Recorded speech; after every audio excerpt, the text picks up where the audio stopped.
میرے رسول پاک علیہ السلام کی خدمت میں عورتیں آئیں، عرض کرنے لگے یا رسول اللہ اسلام نے ہمارے لیے بھی کوئی نفع ہے؟ حضور نے فرمایا کیا ہوا؟ کہنے لگی حضور ہمیں تو نقصان ہی نقصان نظر آ رہا ہے اپنے حق میں۔ حضور بتلائیں اگر آپ کے دین میں کوئی خیر ہے تو ہم کلمہ پڑھیں فٹافٹ، باقی تو دنیا میں ہمیں اپنا نقصان ہی دکھائی دیتا ہے۔ یہ بھی امام طبرانی نے لکھا ہے، محبوب علیہ السلام نے فرمایا تم پہلے اپنی بات کرو، پوچھنا کیا چاہتی ہو؟ کہنے لگے یا رسول اللہ ایک تو ہم نے سنا ہے اسلام میں بھی ایک معاملہ یہ ہے کہ جن دنوں عورت ناپاک ہوتی ہے وہ نماز نہیں پڑھ سکتی، وہ روزہ نہیں رکھ سکتی۔ حضور یہ دینی نقصان ہوا، اور دو عورتوں کی گواہی ایک مرد کے برابر ہے۔ دنیا میں بھی ہمارا وہ کردار نہ ہوا جو کہ مردوں کا ہے تو حضور ہماری دنیا میں بھی نقصان ہے، دین میں بھی نقصان ہے۔ یا رسول اللہ یا رسول اللہ یا رسول اللہ صلی اللہ علیہ وسلم آقا، پھر تو یہ ہوا کہ ہفتے مہینے کے بہت سارے دن عورت ویسے ناپاک رہی، دین سے دور رہی، اور اگر وہ قومی معاملات میں کوئی کردار ادا کرنا چاہے پھر بھی اس کی گواہی دو عورتوں کی ایک مرد کے برابر، تو حضور دنیا کا بھی نقصان دین کا بھی۔ میرے کریم نے فرمایا بیٹھ جاؤ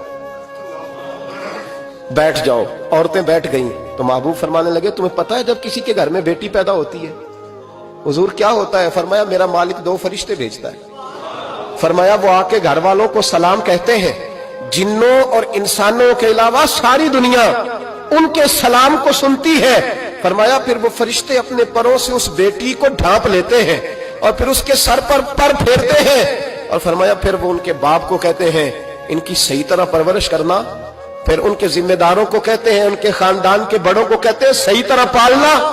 اگر تم ان کی یہ لفظ سنو میرے محبوب کے، حضور فرمانے لگے رب کے فرشتے کہتے ہیں اگر تم نے صحیح پرورش کر کے بیاہ دیا تو اللہ قیامت تک تمہاری مدد کرے گا۔ کس طرح؟